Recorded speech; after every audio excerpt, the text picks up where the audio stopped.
예. 자, 오늘은 스승의 날, 그리고 부처님 오신 날인데요. 예. 혹시 불교 믿으시는 분은 안 계시죠? 나는 원불교. 원불교요? 예. 원불교도 부처님을 기본적으로 모시는 입장이죠.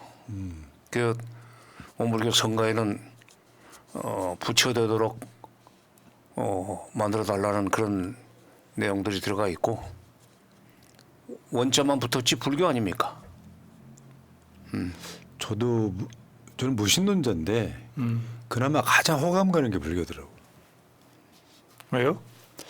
그 내세론 내세우는 게 아니라 사실은 내가 조금만 더 이렇게 그 수행 정진을 하면 부처가 될 수 있다. 뭐 이런 개념이라서. 교수님은요? 저는 없습니다. 어. 예, 저는 그두 분은 스승의 역할이시잖아요, 지금 사실상. 뭐라고? 뭐 장관님은 뭐 확실히 뭐 스승이니까 저도 아침에 보니까 뭐 카톡으로 스승의 날이라고 뭐라고 감사합니다 나는 이런 메시지가 근데 왔더라고. 그 스승의 날이라고 해서 이건 현직 교수니까 그렇지. 근데 나는 옛날에는 뭐 실제로 명지대하고 이화대학에서 북한학과 강의를 했었지만은 한 4, 5년 했었는데 정부에서 나온 뒤에 차관 끝나고 나온 뒤에 한 1년 반 그다음에 장관 끝나고 나온 뒤에 이화대학에서 3년 그렇게 했었는데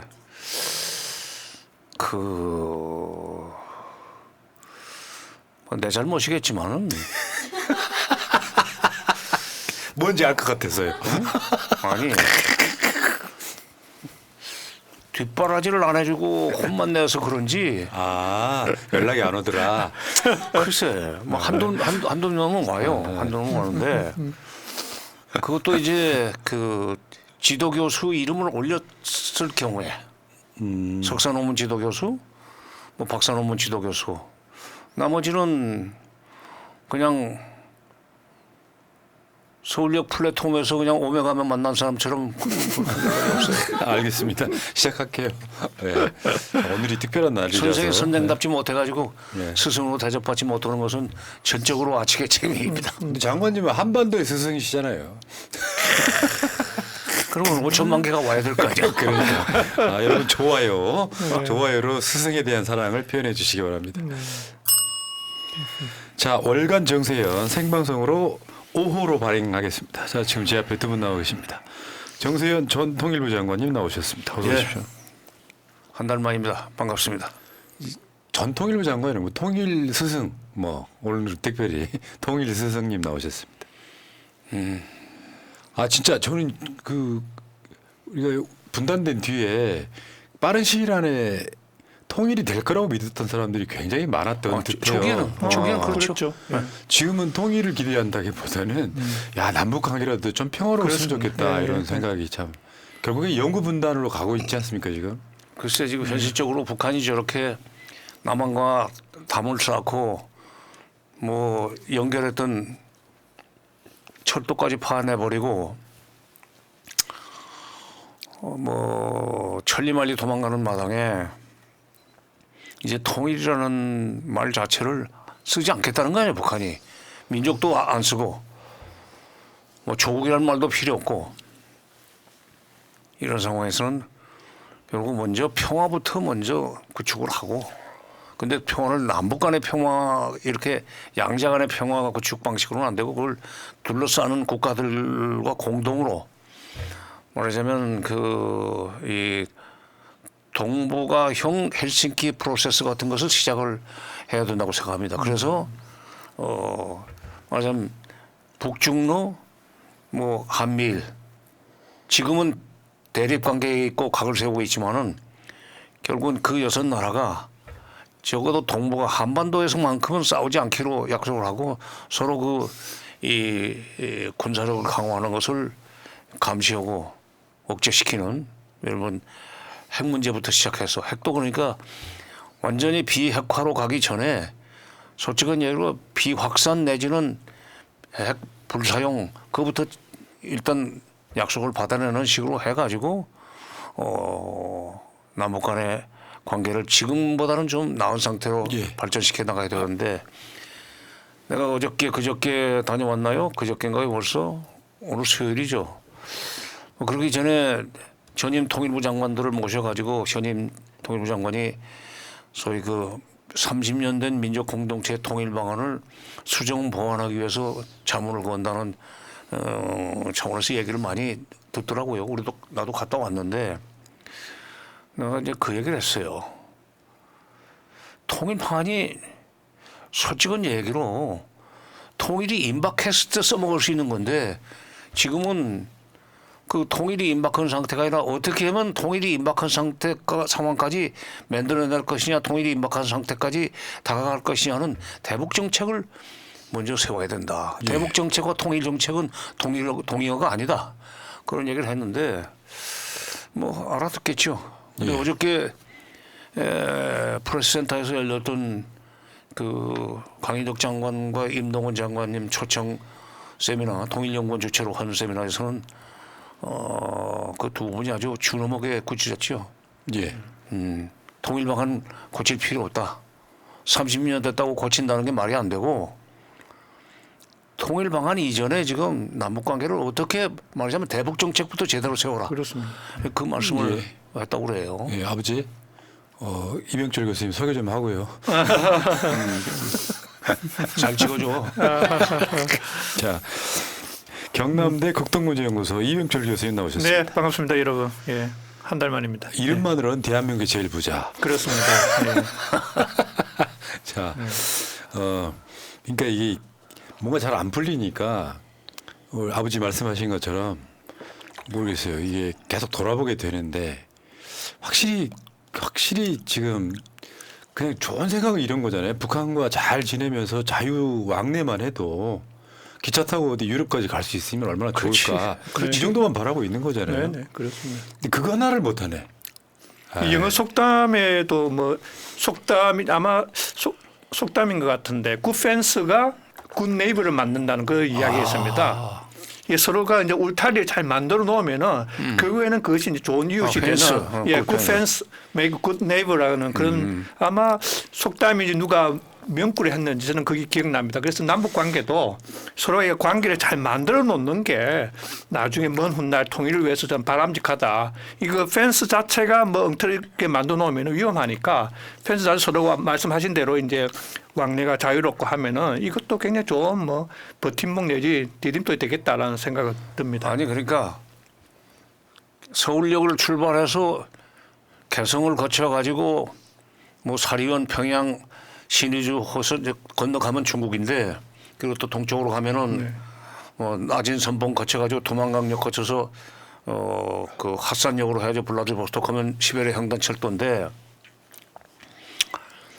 94년 7월 25일부터 27일까지 남북 정상회담을 하기로 해놓고 6월 30일 날 김일성이 나중에 세상 뜬 뒤에 나온 김일성 전집의 마지막 가마 그 내용일 겁니다.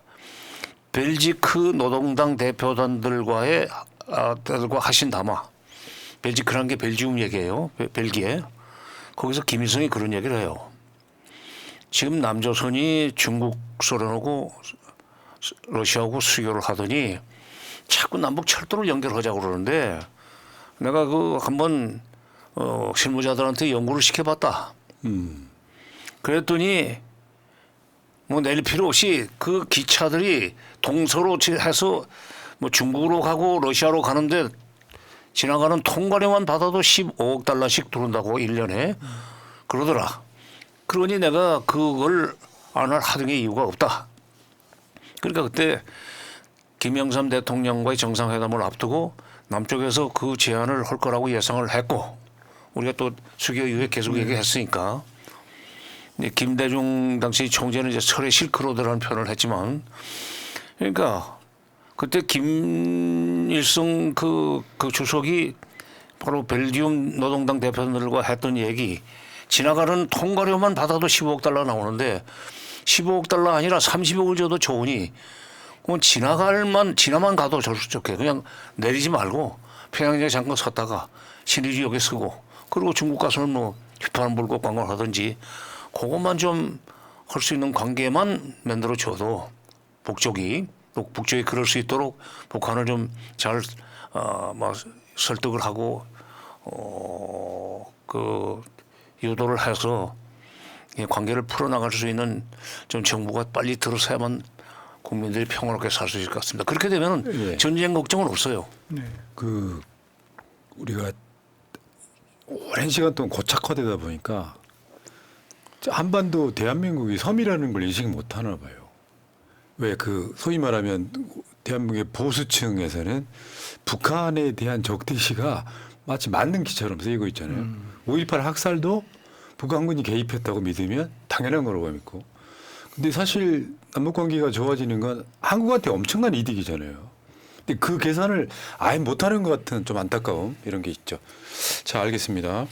자, 본격적으로 출발해 보겠습니다.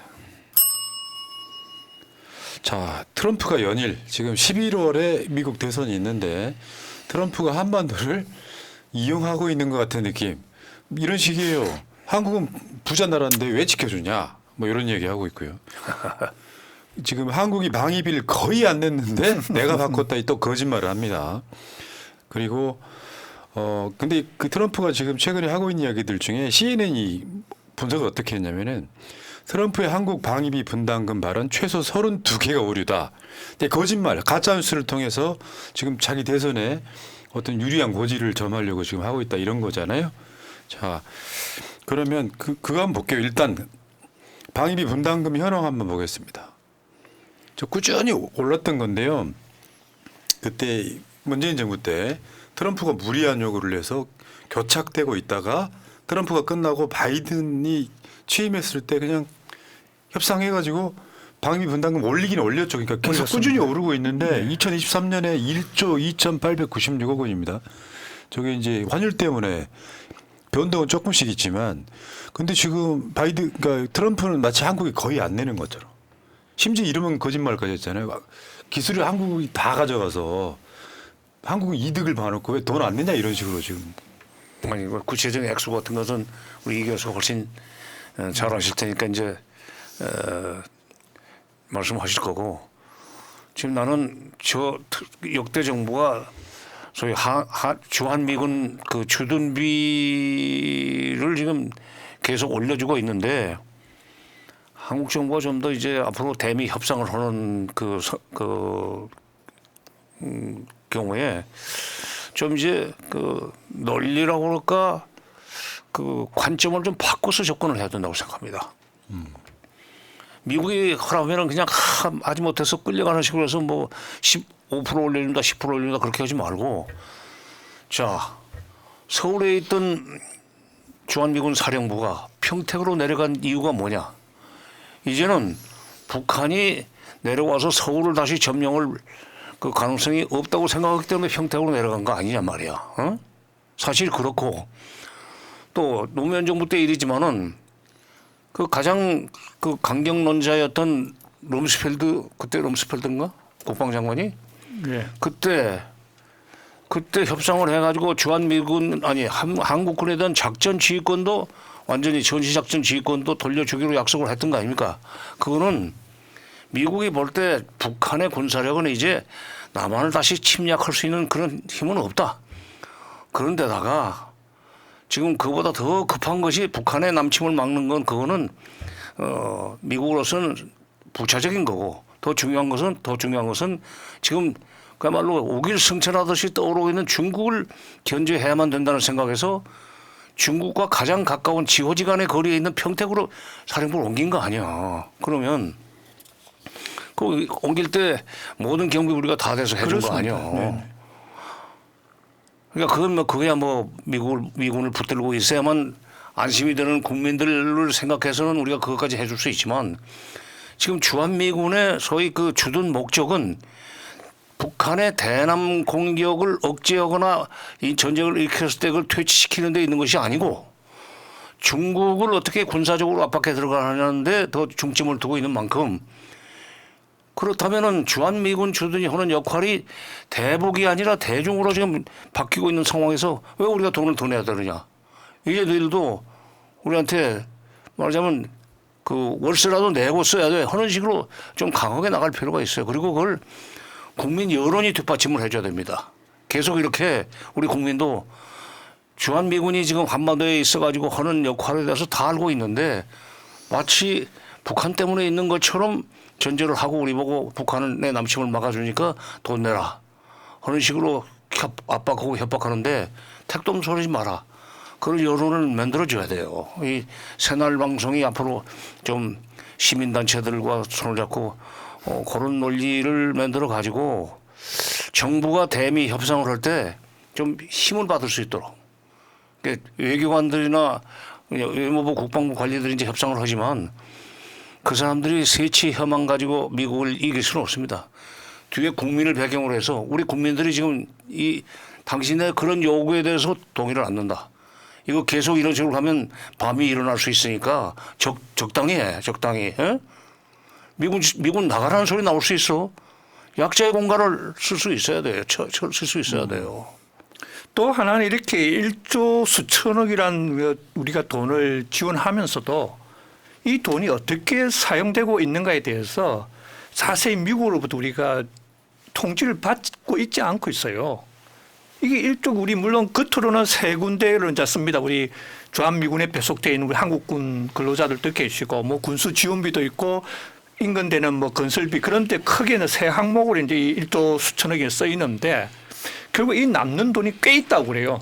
매년. 이 남는 돈이 결국엔 반환이 되지 않고 결국에는 미국의 어떤 계좌에 계속 쌓이고 자기들의 나름대로 또 활용하기 때문에 우리 정부가 그래도 이제는 그 돈이 어떻게 쓰이는지 굳이 뭐 남는 돈을 돌려받자는 의미는 아니지만은 적어도 이러한 1조가 넘는 우리 국민 세금 아닙니까? 이 돈이 어떻게 공정하고 투명하게 쓰이는 데에서는 좀 미국한테 우리 물어보고 좀 하자. 그래야만이 또 10% 올리든 5%를 올리든 그 이야기가 나오는 거지. 그냥 1조 넘는 수천억의 돈을 주놓고 그냥 그게 어떻게 사용되는지 모른다면 그것도 우리 자존심을 좀 상하는 문제니까 그것도 한번 고려해 봐야 될 것 같아요. 어디가 쓰였는지를 알면 예. 올려달라는 이야기를 못하는 그럴 수도 있습니다. 기업들이 사내 유보금이라고 네. 돈 벌어가지고 그거 부동산 사거나 쌓아두잖아요. 네. 지금 그 상황 그때 미국과 주한미군 분담금 협상할 때 그게 논란이 됐었죠. 그렇습니다. 미국 계좌에 차곡차곡 쌓인다는 게. 네. 그래놓고 트럼프가 저렇게 거짓말을 더군다나 최근에 그 한국 주한미군의 숫자도 거짓말을 그렇습니다. 4만 명. 4만 2천 명이라고 네. 했다가 지금 실제로는 2만 8천 명 정도 된다고 하죠. 네네. 28,500. 그러니까 이런 식으로 해서 뭔가 결국 트럼프가 지금 자기 대선 전략으로 쓰고 있는 거잖아요. 네.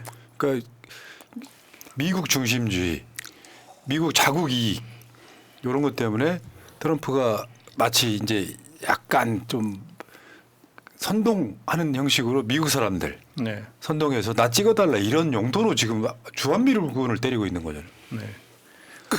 또 하나는 이렇게 이제 트럼프가 동맹에 대한 인식은 굉장히 낮은 지도자잖아요. 그죠? 동맹에 대해서는 돈으로만 생각하지 그 동맹이 갖고 있는 함의에 대해서는 굉장히 인식이 낮은 지도자이기 때문에 계속 돈 거래의 관계로 항상 보기 때문에 동맹도 그렇게 거래의 관계로만 보는 거죠. 너 돈 많이 벌고 있으니까 많이 내라는 식으로. 동맹에 대한 인식이 굉장히 얕은 지도자라고 보면 될 것 같습니다. 자유당 때 동대문 상가 번영이라는 게 있었잖아요. 그 회장이 이제 이정재 아니요. 예. 지금 탤런트 이정재 말고 알죠. 깡패.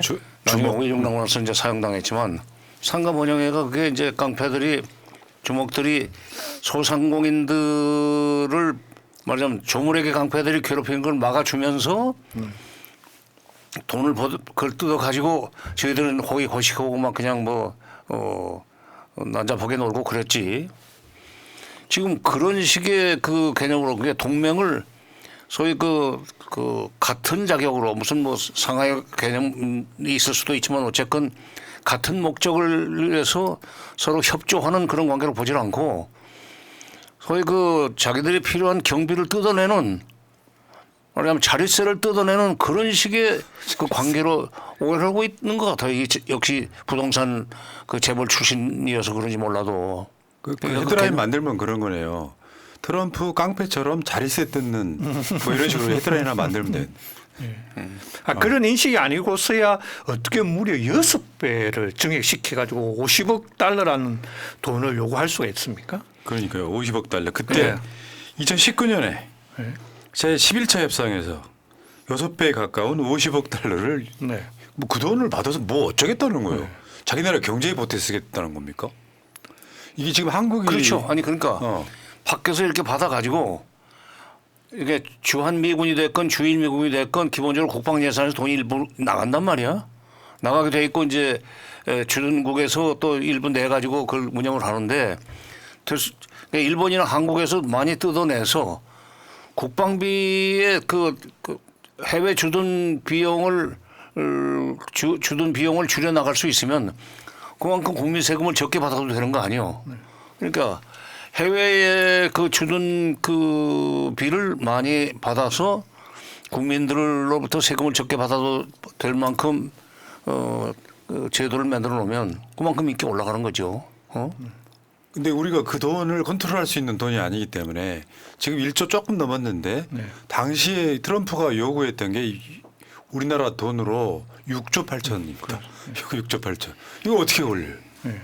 올릴 수가 없는 거죠. 또 그 당시 그리고 문재인 정부 이제 트럼프가 왔을 때 이제 우리 전방지대를 아마 시찰할 기회가 있었습니다. 처음 일정에는 그 당시에 트럼프 일행들이 이제 하얏트 그날 그 안개 때문에 안개 때문에 그러니까 문재인 대통령은 승용차로 판문점 갔고 여기는 용산에서 헬기 타고 가는데 안개가 심으니까 돌아왔지만은 한강 위로 가잖아요. 한강 양쪽에 있는 고층 아파트를 쭉 보면서 야 이거 맨하탄이다. 이러면 돈 받아야지 더. 라고 생각을 했다고 하는 해석이 있습니다. 저도 그 비슷한 이야기 듣기를 그 당시 이제 그 트럼프 일행들이 남산에 있는 하얏트 호텔에 있으면서 용산에서 헬기를 띄워서 준비를 했는데 기상 때문에 조금 주변에 아마 선회를 했던가 봅니다.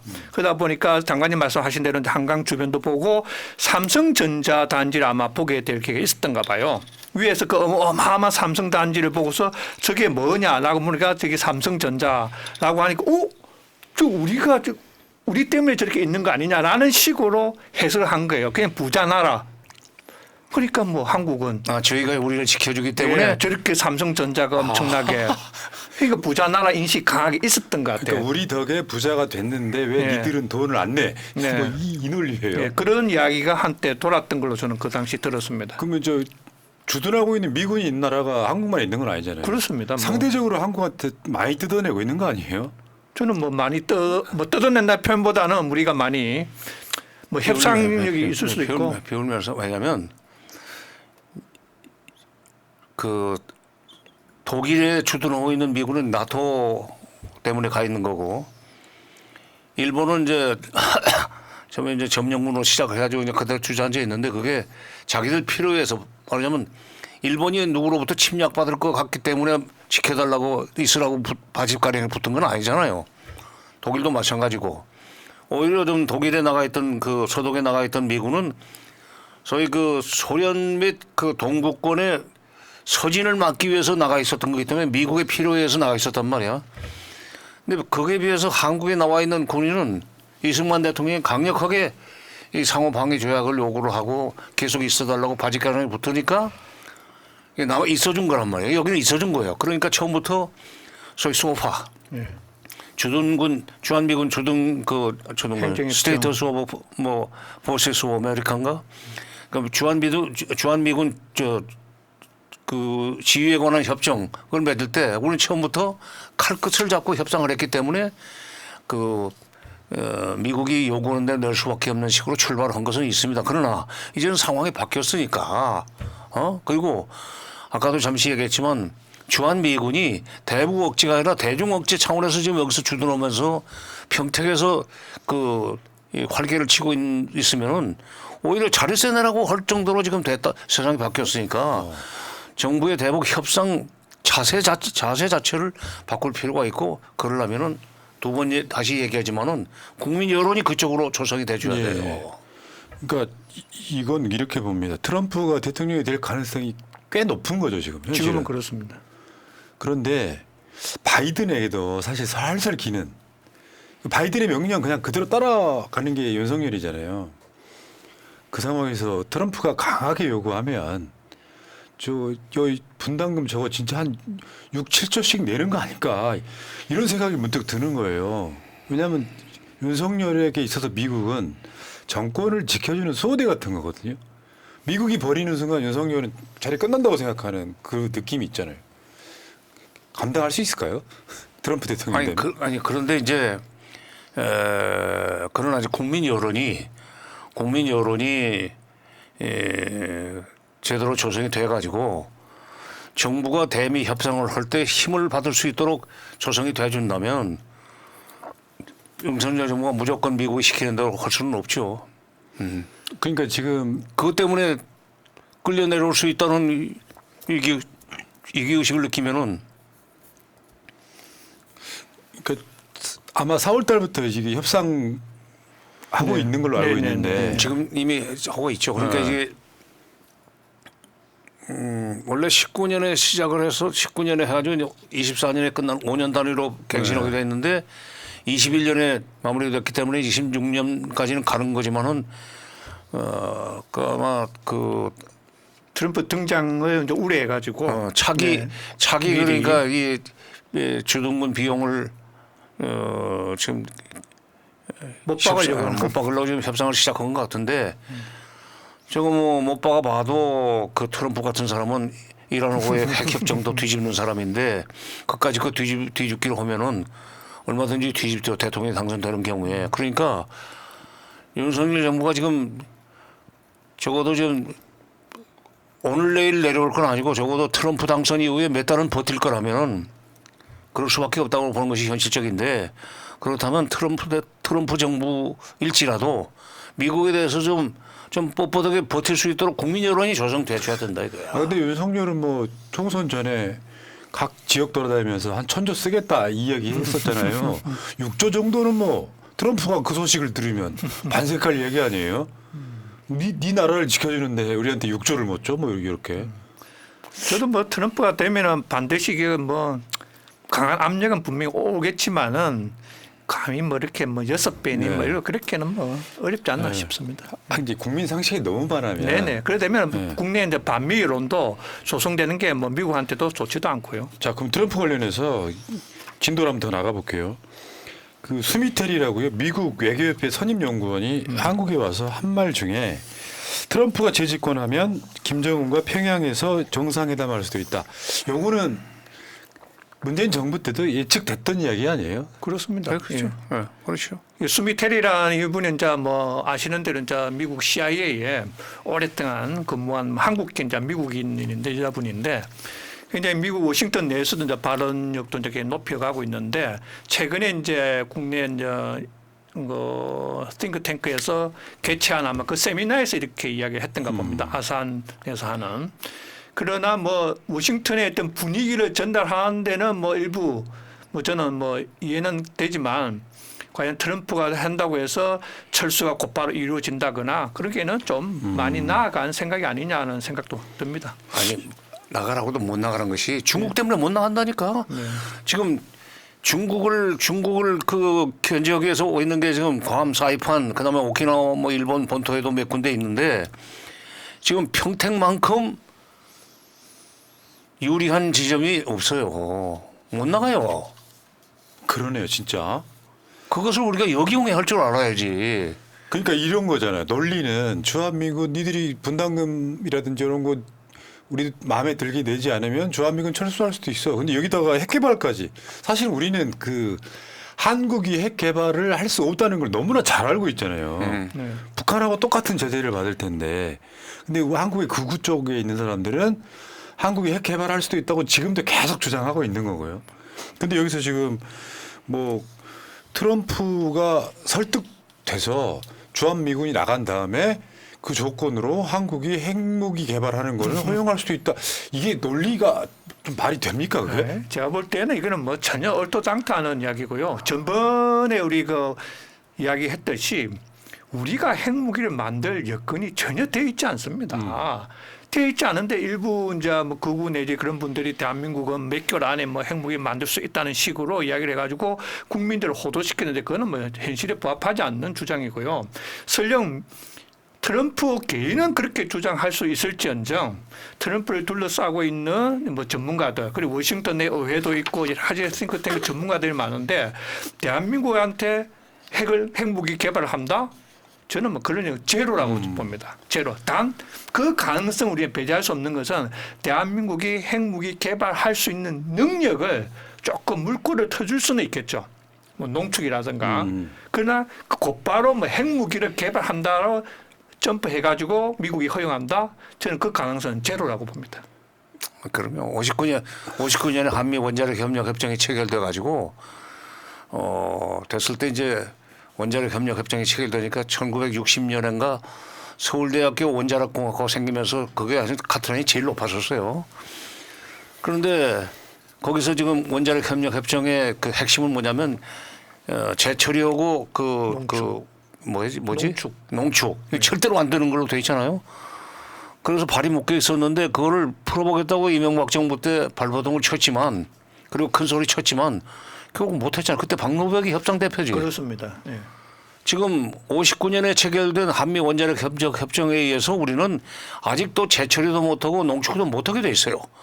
재처리를 할 수 있었고 핵물질 재처리와 그 핵물질 농축을 통한 핵물질 생산을 할 수 있어야 그다음에 그걸 폭탄으로 만들 수 있는데 그걸 원초적으로 못하게 돼 있는데 무슨 핵무장을 하란 말이에요. 그리고 지금 이런 한국의 비핵화, 한국의 이렇게 핵무기 개발을 막고 있는 것은 어떤 점에서는 이걸 계속 무기 시장으로 관리를 해야만 되는 군산복합체의 이해관계하고 일치가 되는 거예요. 네. 사실은 미국의 대통령도 있고 뭐 상원도 있고 뭐 하원도 있지만은 미국의 대외 정책을 실질적으로 군산복합체가 좌지우지하는 거 아니요? 네. 군산복합체가 또 무기 팔아서 무역으로는 돈 못 벌지만은 무기 수출로 해서 미국 경제는 굴러가는 거고 고용이 유지가 되고 군산복합체 입장에서도 한국이 가령 핵 제철이나 농축을 할 수 있는 그런 권한이 주어지면은 한국 사람들이 가지고 있는 기술력 다른 분야 주변의 인접 과학 기술력으로 봐서 그야말로 빠른 속도로 핵무장이 핵국가가 되고 나면은 절대로 이제 미국 무기 안 산다 이거야. 그러면 우리가 그만큼 돈을 못 번다는 계산 때문에도 트럼프가 무슨 이 거래 개념으로 그래 핵무기 해줄 테니까 핵무기 만들 수 있도록 해줄 테니까 그러면 주둔비는 지금보다 뭐 10배 더 내 한다고 해도 그 미국 내에서 반대가 일어날 거예요. 돈 몇 푼 받겠다고 해가지고 시장을 잃어버릴 수는 없다. 예. 그 대한민국 극우 인사들이 문제예요. 한국 핵 개발할 수도 있다. 뭐 이런 식으로 계속 이상한 선동을 하지 않습니까? 근데 그게 극우 인사들뿐만 아니라 국민의힘 계열의 사람도 그런 걸 주장하는 사람들이 있는데 그 윤석열과 트럼프의 차이점이 하나 있습니다. 윤석열이 별명이 한국의 트럼프 이런 거였잖아요. 좀 비슷해. 근데 트럼프는 그래도 자국의 이익을 위한 뭔가를 하잖아요. 한국의 이익을 위해서 윤석열은 외교를 하고 있잖아요. 그러니까 지금 트럼프 입장에서는 당선을 목적으로 지금 저런 주장들을 하고 있긴 한 것 같은데 실제로 트럼프가 진짜로 바라는 건 뭘까 이런 생각도 들어요. 그러니까 이게 단순히 돈을 뜯어내는 문제가 아니라 트럼프는 만약에 대통령이 되면 어떤 식으로 하려고 할까 하는 뭐 그런 생각들을 해보신 적 있으신가요?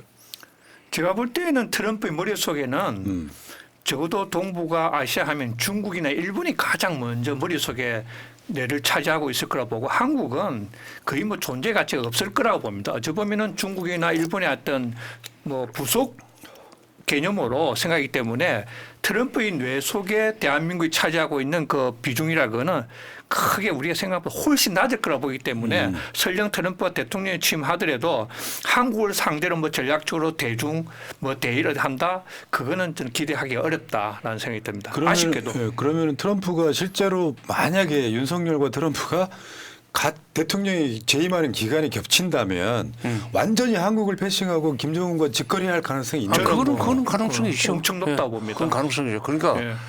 그게 문제예요. 지금 북한이 저렇게 남한과는 일체 거래도 안 오고 왕래도 안 오고 접촉도 안 하겠다는 식으로 담을 쌓고 나가고 있는데 반면에 미국의 트럼프는 저기 지금 북한 그 김정은과 만나서 정상회담을 평양 가서 하든지 또는 와싱턴을 불러내서 하든지 간에 정상회담 하고 나면은 김정은도 미국으로부터 받아낼 것이 많기 때문에 그건 얼마든지 성공을 할 수 있다고 생각합니다. 그렇게 될 경우에 한국 입장이 어떻게 될 것인가 지금부터 걱정을 해야 돼요. 그러니까 미국 대통령과 북한의 국무위원장 김정은은 만나서 사진 찍고 무슨 뭐 노벨 평화상을 같이 받느니 마느니 하는데 한국 대통령은 김정은한테 말도 못 거는 그런 상황을 지금 스스로 만들어 나간 측면이 있어요, 이쪽에서. 그것 때문에 북한이 담을 쌓고 지금 멀리 도망가고 있는데 지금 우리 정부 안에서 지금 적어도 윤석열 정부 안에서는 그런 식으로 지금 말하자면 북한과 어떤 식으로건 간에 접점을 좀 만들어야 되겠다는 생각은 안 하고 자꾸 미국만 따라가면 되니까 라는 생각을 하고 있는 사람이 훨씬 더 많은 것 같고 반면에 이제 바이든은 그나마 좀 한국 정부의 입장을 봐줬는데 트럼프는 완전히 무시하고 갈 겁니다. 그러니까 바이든은 오바마 내내 그러니까 부대통령이었잖아요. 네. 그러니까 한국의 사정에 대해 조금 이 얘기를 하는 것 같고 트럼프는 그냥 아까 말씀드린 것처럼 중국, 일본보다 훨씬 낮은 단계로 그렇습니다. 한국을 이용해 먹을 생각만 하고 있는. 아, 알겠습니다. 또 하나는 뭐 최근에 뭐 외신에서도 나왔지만은 트럼프하고 김정은 그렇게 양 정상이 만날 때 트럼프 대통령이 우리 그 당시 이제 문재인 대통령 한국을 배제시키려고 얼마나 노력했는가라는 게 폭로가 되고 있지 않습니까? 네. 실제로 그래. 그게 뭐 진보 보수를 떠나가지고 트럼프의 뇌 속에 들어있는 대한민국이 찾아온 위상이라는 거는 제가 말씀드린 대로 굉장히 작다, 낮다. 그래서 트럼프가 재집권 하더라도 김정은 위원장을 만나가지고 할 가능성은 굉장히 높고 그 과정에서 우리가 어찌 보면 패싱 당할 가능성 역시 여전히 상존한다. 그래서 우리 이렇게 굉장히 조심스럽게. 요 징크스도 하나 있잖아요. 한국의 진보 정권 들어서면 미국의 보수 정권 들어서고 트럼프가 당선이 되면 한국은 진보 정권 들어서고 그렇게 짝짝으로 희한하게 그렇게 가더라고요. 알겠습니다. 트럼프 얘기는 여기까지 할게요. 아니 트럼프가 대통령이 되고 우리 쪽에서 진보 정권이 들을 수 있다면은 비록 트럼프가 위험하지만은 그런 날이 올 수 있으면 빨리 올 수 있으면 좋겠네. 그러니까요. 차라리 네. 지금 그 북한은 완전히 지금 러시아하고 밀착을 하고 있는데 이번에 보니까 북한 과학기술 대표단이 러시아를 방문하는. 그러니까 어떻게 보면 이게 대북 제재 위반일 수도 있죠. 위반이죠. 네. 예. 물론 뭐 북한하고 러시아가 주고받는 기술의 어떤 범위가 수준이 이제 문제는 되겠습니다만은 분명히 유엔에서는 핵 관련 해서 뭐 기술이 이전된다면 그는 유엔 제재 안보리 제재 위반이라고 벌써 했기 때문에 북한하고 러시아의 당국자들은 그걸 알고 있기 때문에 어떤 형태로든 그 피해가려고 노력은 하겠죠. 근데 아까 조금 전에 그저 권 대표가 위반이라는 단어를 썼는데 그거는 유엔 안보리에서 그 채택된 대북 제재 결의안을 위반했다는 얘기 아니요. 그때 위반이거든. 그 위반이거든. 근데 지금 거기에 그 북한을 제재하기로 하는 내용의 결의안에 중국, 러시아가 동참을 해서 통과된 결의안이지만은 지금 미국의 대중 대로 정책이 잘못돼 가지고 완전히 지금 중국, 러시아가 그 결의안을 지키지 않고 있는 마당에 그 유엔 대북 제재 결의안은 이미 무력화된 지 오래됐어요. 그러네요. 예. 그러니까 이제 미국이 뭐 독자적으로 제재를 하겠다느니 뭐 미국 말을 잘 듣고 미국 눈치를 잘 보는 일본이 또 독자적인 제재를 하겠느니 EU가 또 독자적 제재를 하겠다고 할 뿐인데 중국, 러시아가 그 제재에 동참하지 않는 조건에서 미국, 일본, EU가 아무리 제재를 강화해도 그 사람들은 콧방귀도 안 낄 거예요. 지금 이번에 그 과학기술 대표단이 러시아 간 것은 우주기술 내지는 군사기술 관련해서 북한이 가지고 있는 것보다는 훨씬 더 고급스러운 선진 기술을 받아오려고 가는 거라고 봐야 돼요. 그 대신 이놈들은 뭐 북한은 소모적인 나 가지고 이제 어차피 지금 있어봐야 쓰지도 못할 거 러시아에 이제 주고 그 불발탄이 되건 말건 일단 주고 그 대신 새 기술 받아들여서 새 무기 만들어 가지고 소위 미국, 일본, 뭐 한국 뭐 이런 나라들이 지금 북한을 압박해 들어오는데 억지력을 키울 수 있는 디터런스 파워를 키울 수 있는 그런 기술을 받아들이기 위해서 지금 거래를 하고 있는 거라고 나는 봅니다. 네, 그렇습니다. 네. 그 민주정부 때 보면 느낌이 뭐냐면 북한을 중국과 러시아에 아주 밀착 못하게 약간 사이를 벌려놓는 느낌도 있고요. 그러니까 북한이 핵 개발을 하게 되면 중국, 러시아가 찬성을 하게 되면 제재도 가능한 그런 전략을 써야 되는데 그렇지. 한국은 지금 현재 윤석열 정권은 북한과 중국과 러시아가 밀착하게끔 만들어주고 있잖아요. 그렇습니다. 어떻게 보면 정말 말도 안 되는 전략 아니에요, 그게. 그 문재인 정부때 그랬잖아요. 북한을 다른 나라들이 침략이라든지 이런 걸 하게 되면 한국에 최소한 허락은 받아야 된다 이런 기조가 있었잖아요. 지금은 한국 완전 패싱할 수도 있는 그렇죠. 상태. 예, 예. 아니 그러니까 지금 미국의 동아시아 정책의 그 기본이라는 것이 중국 압박, 러시아 압박 아니에요. 네. 그래서 그들이 이제 태평양으로 못 나오게 만들고 또 러시아가 서쪽에다 유럽 쪽에 신경을 못 쓰게 만드는 것이 미국의 기본적으로 컨테인먼트 폴리시인데 그것이 가지고 있는 의미도 전혀 모르고 무조건 동맹이니까 미국이 하자는 대로만 하면 좋다고 따라가다 보니까 결국 러시아하고 이제 왼수가 될 수밖에 없어요. 예. 우리가 중국하고도 지금 사실상 왼수가 됐어요. 그러니까 중국, 러시아로서는 마음 놓고 지금 북한을 도와주게 만든 거야. 그걸 사실은 미국하고 협조하면서도 북중이나 북러가 그렇게 밀착하지 않도록 얼마든지 러시아, 중국을 관리해 나갈 수 있는 거거든. 어? 외교부가 돈을 얼마나 쓰는데 통일부에 수십 배를 써요. 그러니까 북한은 이제 아예 노골적으로 김여정 담화 이후에 남조선이란 말을 아예 안 쓰대요. 남조선, 북조선이 아니라 네. 괴뢰 한국. 실제로 지금 노동신문에 괴뢰 한국이라고 검색을 하면 네. 아니 저렇게 같은 많이 민족이 나와요. 아니라고 그러니까 네. 남조선이라는 말도 쓰면은 우리가 북이 있으니까 우리가 북조선이고 그 남쪽에 있는 남조선 그렇지 우리는 같은 동포니까 이런 생각을 하기 그걸 연상시키니까 조선이라는 말과는 전혀 달리 한국이라는 그리고 그 앞에다가는 괴뢰 이게 붙이는 거죠. 꼭두각시란 뜻이죠, 괴뢰가. 괴뢰가 그렇죠. 꼭두각시죠. 미국의 꼭두각시. 그렇습니다. 예. 괴뢰 한국. 그러니까 지금 물 건너 가고 있는데 우리가 걱정은 뭐냐면 왜 문재인 정부 들어서기 전에 박근혜 때 물 건너 가고 있는 게 아니라 네. 물 건너 가서 다시는 돌아오지 않을 요량으로 배를 불태웠다니까. 아버지 희망을 좀 주세요. 그러니까 정권을 바꿔내면 다시 돌아올 수 있을까를 여쭤보려고 그러는 거예요. 아예 이제 못 돌아옵니까? 아니 배를 만들어서 밀어 보내주고 그다음에 또 다리를 또 우리가 또 놓아주고 하면 오죠 그야. 근데 지금 윤석열 정부의 대북 정책 같은 식으로 계속 이게 밀고 나가면은 못 돌아오죠. 아마 그것도 어느 선이 있을 것 같아요. 예를 들면 문재인 정부 때 사실 북한이 문 정부에 서운한 것도 있었잖아요. 왜 니들끼리 독자적으로 하는 게 없냐. 그래서 그냥 남북 연락사무소 막 깨버리고 이런 상황이 있었잖아요. 네. 그러면 다음 정권 들어섰을 때 확실하게 불가역적으로 남북 관계가 어떤 평화적 관계를 유지할 수 있는 뭔가 담보를 요구하고 그게 안 된다고 하면 남북 대화는 아예 안 할 가능성도 있다는 그런 느낌 들지 않습니까? 한번 해본 글쎄 그러니까 기억에? 내 그 생각은 이래요.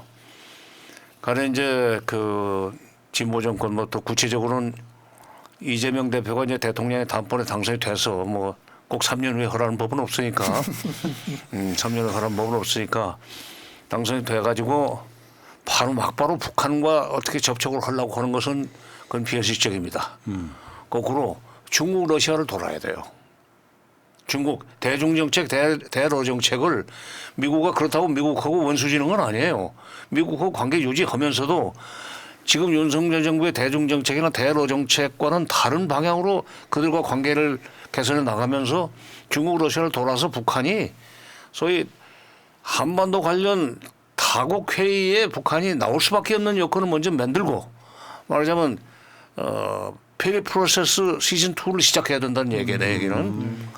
그래서 동북아 6국 회의를 열고 그렇게 해가지고 마지못해서 나온 북한이 그래도 결국은 그 합의 사항을 이해해 나가는데 남북 간에 별도로 또 얘기를 할 필요가 있는 조건을 몇 군데 박아놓으면은 그 북한이 도망은 못 가죠. 그러니까 처음부터 그러니까 뭐 남북 관계 개선이니 교류 협력을 활성화 이런 식으로 가는 것보다는 이 대중정책, 대러정책을 그 지금과는 달리 추진을 해서 북중 밀착, 북러 밀착이 끊어지도록 그렇게 하고 그 결과를 동북아 6국 회의에서 동북아의 한반도 평화를 어떤 식으로 유지 관리해 나갈 것인가 하는 그런 틀을 짜는 그런 뭐 페리 프로세스가 아니라 이제 그렇게 되면은 뭐 이재명 프로세스라고 하든지 그것을 시작하는데 그렇게 순서를 바꿔서 가야 돼요. 바로 그냥 북한하고 얘기하려고 하면 지금 저렇게 철도까지 끊어놓고 가로등까지 다 뽑아낸 마당에 돈 줘서 연결해놨더니 그 돈 지금 내가 있을 때 줬는데 하나 아쉬운 거는 네. 지금 아까 우리 사회자님도 말씀하셨지만은 저는 문재인 정부 때 우리가 북한이 그 코로나 등 어려웠을 때 타미플루 하나 제대로 전달 못한 것. 아이고 참 그 미국이 안 보이는 손에 압력 때문에 우리가 그 북한한테 인도적 타미플루가 코로나가 아니라 독감이야. 예. 그것을 건네주지 못한 게 북한이 얼마 이것 하나도 우리가 그렇지. 받을 수 없다는 그 분노. 그런 일은 이제 두 번 다시는 있어서는 안 된다고 봅니다. 그 역사적인 이제 교훈이 있기 때문에 반면교사하면 좀 될 것 같고요. 아니 근데 그때는 독감약 타미플루를 주어서는 안 된다는 게 아니라 그 싣고 가는 트럭이 네. 군사분계선을 넘을 수 없다. 그러니까 이 군사분계선 통문을 유엔사가 유엔사가 관리를 하는데 뭐 더 정확하게는 주한미군 사령부지. 그걸 이제 못 보낸다고 할 때 내가 그때 그 시기에 그랬어. 그러면 리아카로 끌고 오라 리아카로. 자, 아니 그 군사분계선에 놓고 오면 되잖아요 가족으로. 아 근데 통문을 열어서 들어가야 분계선까지 가지. 나 진짜 그 정도도 못하면 이게 주권국가예요 진짜. 그걸 보면서 아마 북쪽에서는 그때 2019년 1월인가 그래요. 2018년에 9.19 평양 정상회담을 하고 그야말로 기대에 차가지고 백두산까지 같이 올라갔잖아. 김정은이가 얼마나 이 문재인에 대한 기대가 컸으면. 그런데 그 이듬해 타미플루 하나 못 보내는 거 보고 미국이 못하게 하니까 이야 저거 진짜. 그래서 아마 2019년 6월 30일 날 판문점에서 셋이 만나가지고 사진을 찍었지만은 이 자기의 집에 회담으로 들어가면서 그랬다는 거 아니야. 김정은이가 저 사람 믿을 수 없다는 얘기를 했다는 건데 그 얘기를 들었다고 트럼프가 불었단 말이야. 그렇습니다. 예. 동맹국의 대통령이라는 녀석이 아이고. 그런 것을 까발리는 법이 어디 있습니까? 뭐 그런 점에서는 트럼프의 그 경망스러움을 욕할 것이 아니라 그때 김정은이가 저 사람은 믿을 수가 없다는 얘기를 할 때는 그 백그라운드는 타미플루 하나 미국이 못하게 하니까 못 보내는 사람하고 앞으로 약속을 하면 모르겠는가 의미가 없다. 당신하고 먼저 판을 짜고 나중에 걔들은 따라오도록 만들자 하는 식으로 이게 스스로 종속이 되는 식으로 대통령을 만들었단 말이야. 그때 외교안보 참모를 책임져야 돼. 지금 아버지가 이번에 국회를 들어가셨어야 돼. 에? 왜 또 나이 더 드신 분도 지금 국회에 들어가셨잖아요. 아니 진짜 이 답답한 게 통일 남북관계 전문가들은 문재인 정부 때 그 잘못했던 부분을 다음 민주정권 들어서면 절대 반복하지 말아야 된다. 왜 이런 거 있잖아요. 남북관계에서 할 수 있는 건 나가버리면 미국도 어쩔 수 없이 따라오는데 미국이 그어놓은 선을 한 발짝도 못 넘었다. 이게 가장 큰 문제였던 것 같고요. 근데 지금 사실은 1990년대 초반 이후에 냉전 체제가 무너지고 중국이나 러시아도 자본주의에 가까운 나라가 되고 있는데 최근 신냉전이 시작된 거죠. 사실은 중국과 러시아가 밀착을 하면서 이번에 푸틴이 국빈 방문을 했더라고요. 그 러시아에. 그래서 할 예정이죠. 네. 16, 17. 네. 내일하고 모레하뇨. 네. 그러니까 저런 상태를 보고 있으면 자기들끼리 이제 계속해서 이제 그 진영을 만들어 가지고 담을 쌓고 미국이 그랬던 측면이 분명히 있는 거잖아요. 그 트럼프 효과 여기 지금 바이든 때도 그대로 유지되고 있는. 그렇죠. 저는 최근에 이제 그 푸틴이 중국을 16, 17 방문하고 나중에 이제 하얼빈도 간다는 이야기가 보도가 나왔지 않습니까? 제 내피셜입니다. 이거는 어디에도 제 내피셜 푸틴이 어쩌면 하얼빈까지 오니까 저는 그 시점에 어쩌면 방북도 전격적으로 김정은 위원장이 하얼빈 갈 수도 있고 가든지 저는 북중 정상회담이 전격적으로 왜냐하면 김정은 위원장의 어떤 동선도 복중? 아니 그 푸틴하고 러시아? 푸틴하고 이제 김정은 위원장하고 만날 가능성이 전혀 배제할 수 없다. 아. 왜냐하면 지도자의 동선이 미리 확 알려지면 안 되기 때문에 그럼 그렇지. 푸틴이 하얼빈에 오니까 하얼빈에서 뭐 넘어오는 거는 지리적으로 가까우니까 평양까지 다시 오기보다는 김정은 위원장이 어찌 그 부근에 아니면 하얼빈으로 아니 그건 아니지. 왜냐하면 작년 9월달에 김정은이 갔기 때문에 북한으로서도 한번 들어가야 체면상 되는. 푸틴이 평양을 와줘야 돼요. 답방. 그거는 뭐 다시 또 간다? 저 사람들이 곧 죽어도 그렇게는 안 합니다. 자존심 하나 가지고 사는 사람들이에요. 예, 그럴 수도 있고. 그러니까 이런 상황이 벌어질 수도 있겠다. 하얼빈에 오는 이유는 뭐 공개적으로는 뭘까요?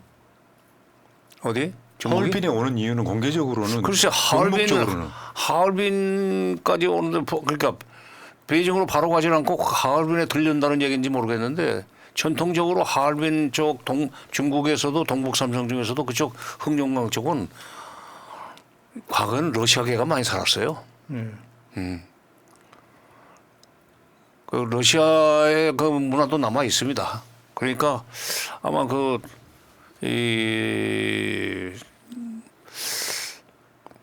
그거는 내가 정확히 잘 모르겠는데 어쨌건 친근감을 가지고 있는 도시예요. 러시아로서는 가장 러시아적인 문화가 많이 남아 있는 데가 지금 아직 남아 있는 데가 이제 동북 삼성 중에서도 그 흑룡강 하얼빈 그쪽인데 거기 잠깐 들려서 러시아 유풍을 한번 쓱 관찰하고 다시 뭐 베이징으로 날아가는 건가? 그 하얼빈이 안중근 의사가 또 잃어본미를 사살한 곳이죠. 그렇죠. 근데 얘기 한번 또 나가볼게요.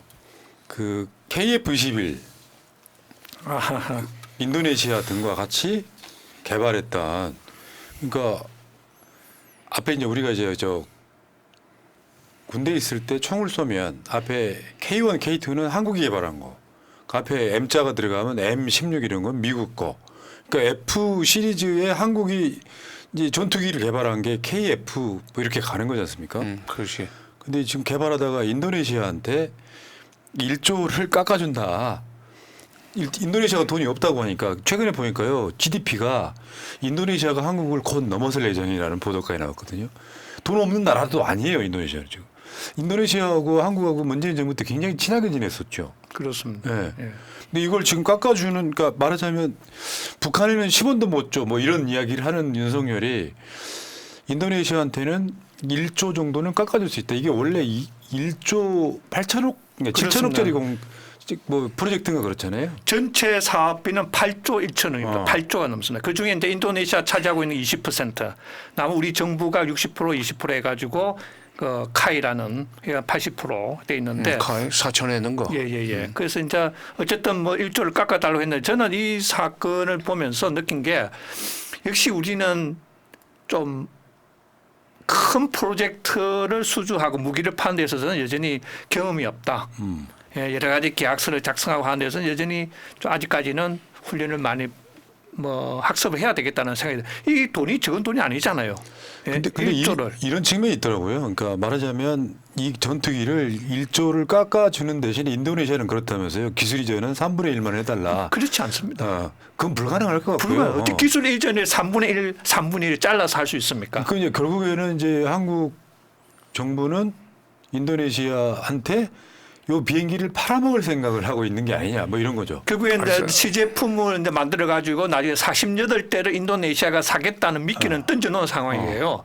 그러나 과연 뭐 이런 상황이 이제 벌어졌으니까 우리 정부 입장에서는 과연 인도네시아 48개 이걸 사가지고 갈까라는 그 의구심이 이제 다시 또 생기는 거죠. 낼 돈도 없다는데. 그렇습니다. 그보다 훨씬 더 비싼 거잖아요, 그러니까, 지금. 뭐. 네. 그래서 뭐. 그러니까 이게 북한만 빼고는 다른 나라들한테 잘 퍼져요, 보면 이게 문제는. 이거는 사실 저는 좀 우리가 협상하는 데에서 나중에 뭐 책임질 사람은 있을 거라 저는 봅니다. 예. 네. 자, 그렇고요. 이것도 이제 남북관계 문제일 수도 있는데 검찰이 최근에 김성태 쌍방울 회장한테 대북 송금 관련해서 징역 3년 6월을 구형했단 말이에요. 근데 여기 이제 근데 이게 이재명 지금 민주당 대표랑 연관이 있다고 좀. 글쎄, 그러니까 나는 그 사건의 그 기사를 통해서 보면서 도대체 어느 시기에 송금을 이재명 대표가 방북하는 걸로 만들려고 했는가? 보니까 2019년이라고 그러는데 예. 2019년이면은 아까도 얘기했지만 타미플루가 못 가는 걸 보면서 북한이 이미 실망을 했고 6월 30일 날 김정은이가 판문점에서 저 사람 믿을 수 없다고 트럼프한테 뭐 얘기 귓속말로 하면서 저희들 둘만 회담으로 들어간 뒤에 10월 말에 있었던 또 그 미국 그 스톡홀름 협상도 깨지고 하면서 그 북미 관계에 대한 기대도 깨지고 남북 관계는 먼저 그 꿈을 깨기 시작했는데 그런 시기에 2019년에 이재명 지사가 평양을 방북하기 위해서 300만 불을 미리 줘놓으라 몸값으로. 그 사람이 그런 바보는 아니라고 생각하는데 남북 관계가 굉장히 지금 막 굳어져 가고 있는데 네. 자기가 무슨 쇠빙선도 아닌데 그걸 깬다고 300만 불을 주고 간다? 그때 이제 부지사는 아마 이화영이었을 거예요. 그 뒤는 2020년부터는 이재강이 했었고 이재강 씨는 이번에 의정부에서 당선이 됐죠. 그런데 물론 이화영 부지사가 북쪽의 통전부 사람들을 아는 사람들 좀 있었어요. 예를 들면 이제 대표적으로 김성애라고 친해가지고 예를 들면은 그 전에 이해찬 대표가 당 대표 되기 전에 총리 끝나고 나서 별로 할 일이 없을 때 특별하게 뭐 그 일도 없는데 하여튼 평양 방문을 하는데 성사시킨 능력은 있었습니다. 그런 점에서 이재명 지사가 이화영 부지사를 이화영을 평화부지사로 영입을 해가지고 평양을 한번 가볼까 하는 생각을 할 수 있었겠지만 그러나 2019년이라는 시점에 평양을 가려고 했었다면은 그거는 조금 비현실적이었다. 그리고 이재명 대표 가만 보니까 계산이 굉장히 빠른 사람이던데, 그거를 이화영한테 부탁해서 기왕에 스마트팜 하는데 500만 불 북쪽에 줄 용의가 있으면은 한 300만 불 내 몫으로 줘가지고 내가 평양 갈 수 있게 한번 길을 뚫어봐 하는 얘기를 했다? 에이, 나는 이재명 대표가 그렇게 계산이 그 엉성한 사람은 아니라고 생각합니다. 2019년이라는 시점이 그러니까 방북을 꿈꿀 수 있는 상황은 아니었다. 최근에 몇 개월 전에 검찰이 경기도청을 상주하면서 압색을 했던 이유가 당시에 이화영 부지사가 이재명 지사한테 관련한 거를 보고했는지 단 한 건의 자료도 나오지 않았다고 해요.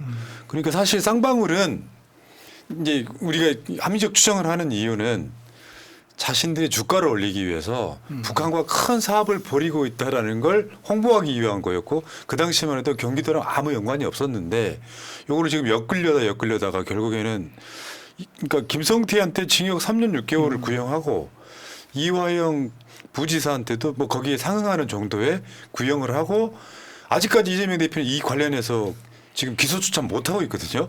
그러니까 그 사이에 이제 이화영 부지사를 회유하려고 뭐 전관 출신 변호사가 뭐 몇 번 막 회유를 하고 또 검찰은 거기 그런 적 없다고 또 거짓말을 하고 여기 또 등장하는 게 연어 먹이고 술판 버렸다까지 막 이야기가 나오고 있거든요. 근데 지금 정신 차려 이화영. 그렇죠. 이제 그러다 보니까 이화영 부지사의 진술이 번복됐다가 부인이 호통을 치는 바람에 다시 돌아와서 그렇죠, 내가 왜 변할 수밖에 없었는지를 설명하고 있는 그런 구조. 지금 1차 공판은 다 끝나고 이제 7월 달에면 아마 선고가 내려올 것 같은데 이 상태에서 그 당시에 남북관계를 잘 아시는 분한테 여쭤보려고 이 의제를 하나 갖고 와본 거예요. 그 당시에는 그리고 경기도 같은 조직도 북한에 관련된 자금이 있잖아요. 있죠. 네. 남북 협력 기금이 서울시만큼은 있었어요. 서울시가 한 600억 정도 있었고 한 600억 정도 있었습니다. 그러면 쌍방울이 아니라 아태평화교류협회 아까 말한 이해찬 대표랑 연관이 있는 그런 조직을 통해서 만약에 그걸 하지 굳이 쌍방울과 그거를 한다는 것도 이해가 좀 안 가지 않습니까? 아이고 그럴 필요가 뭐 있어요. 네. 그러니까 이화영 그 전 부지사가 뭐 쌍방울 그 김성태로부터 무슨 법인 카드를 받아가지고 뭐 돈을 쓰고 한 것은 뭐 잘 모르겠지만 그러나 아까도 조금 전에 권 대표 말씀하신 대로 그 경기도의 남북협력기금 자체가 적지 않은 돈이 있는데 600억 이상이 있는데 그 뭐 300만 불 이런 걸 아이고 그걸 왜 남의 돈을 써요? 그리고 더 중요한 것은 2019년이라는 시기가 대한민국 대통령도 평양을 가기 쉽지 않고 남한의 당국자도 평양 북한 만나기 어려운 시점에 경기도 지사가 그걸 가보려고 했다? 그 택도 없는 소리지. 예. 그러니까 그 사람이 그 이재명 대표가 그렇게 정부는 못하지만 나는 할 수 있어 하는 식으로 해가지고 좀 정치적으로 좀 그 존재감을 드러내려고 할 정도로 계산이 어수룩한 사람은 아니라고 봐요. 2019년은 시기가 남북 간에 아무것도 할 수 없었던 시점입니다. 오죽했으면 2020년 1월 그 4일인가 3일인가 4일이구나. 신년 하례 때 상공에서 열린 그날 그 문재인 대통령이 이제 나도 갔었어요 거기에 뭐 평통 수석 부의장이라고 그래서 경제인 대표 정부 대표 다들 모이는 자리였기 때문에 갑자기 신년 인사하러 올라와 가지고 금년부터는 작년과는 좀 달리 남북 관계가 한 발 앞서가는 식으로 북미 관계 개선, 북핵 문제 해결의 순서를 밟아 나가도록 끌고 나가겠습니다. 그랬단 말이야. 그리고 내가 그래 2019년 아무것도 못했던 거에 대한 반성을 그렇게 한단 말이지. 뭐 다행이구나라고 하고 15일인가 기자회견에서 똑같은 얘기를 했어요. 그러자 이제 제일 그 누구야 이게 저 해리스 코시엄. 네, 대사. 아니 그거는 한미 워킹그룹에서 협의를 해야 될 일이지 대통령 혼자 결정할 일이 아니다라는 식으로 딱 그 반대로 하니까. 통일부에서 그때 논평이 나오기를 그건 내정 간섭이다 하는 식으로 비판을 했고 외교부는 그때 아무 말 안 했을 거예요. 청와대에서도 그건 좀 지나친 발언이다 하는 식으로 얘기를 해서 내가 그러면 대통령의 그 분위기는 대통령의 말하자면 마음은 밀고 나가는 걸로 되어 있구나라고 그렇게 이제 바꿨구나. 네. 그렇게 그 의식을 했는데 결국은 못하고 주저앉았죠. 네. 그러니까 2020년 1월 5일과 1월 4일과 20일, 15일 사이에 그 무슨 그런 방법을 꿈꿨었다면 모르겠어요. 19년은 꿈을 꿀 수 없는 그런 상황이었습니다. 네, 알겠습니다. 그러니까 우리 언론에서도 그 방북 계획의 시점이 남북관계 현실과 그 너무 그 거리가 멀어서 말도 안 되는 그 얘기다 하는 걸 지적을 하는 데가 없어요. 맞죠. 그러니까 이 사건은 증거가 단 한 가지도 없는데 이화영 부지사의 진술에만 의존하고 있는 사건입니다. 그러니까 이재명 도지사한테 보고했다. 그만 이야기해라. 그럼 당신을 깎아주겠다. 지금 이화영은 잡혀 있고 김성태는 지금 풀려난 상태 재판받고 있잖아요. 저것도 보면 징역 3년 6개월. 물론 쌍방울 대북 송금만 있는 건 아닌데 자 이거 보고 있으면은 야, 이놈 남북 관계가 이제 사람을 잡는구나. 그러니까 북한만 연결하면 왜냐하면 이게 북한이 정말로 돈을 받았는지 안 받았는지 북한을 압수수색할 수가 없지 않습니까? 그러니까 대한민국 경기도청 같은데 어떤 증거도 남아있지 않은데 여기에 이걸로 이재명 대표를 또 한 건을 기소하려고 하는 정말 극악무도한 정권이다 이렇게 말씀드려보고요. 자 오늘 재밌었네요. 네. 어쨌든 트럼프 정말 한국의 트럼프는 뭐 하는 겁니까? 한국의 이익을 위한 외교는 단 한 가지도 하지 않습니까? 한국의 트럼프는 트럼프가 아니라 대통령 연두 기자회견을 때 보니까 왜 이렇게 트림을 많이 해? 그건 트림프야. 자, 월간 정세현 전 통일부 장관님하고 이병철 교수님과 함께했습니다. 자, 고생하셨고 수고하셨습니다. 다음 달에 뵙겠습니다. 고맙습니다. 네, 감사합니다. 민주주의 평화 통일 다 죽어간다 이대로는 놔둘 수 없다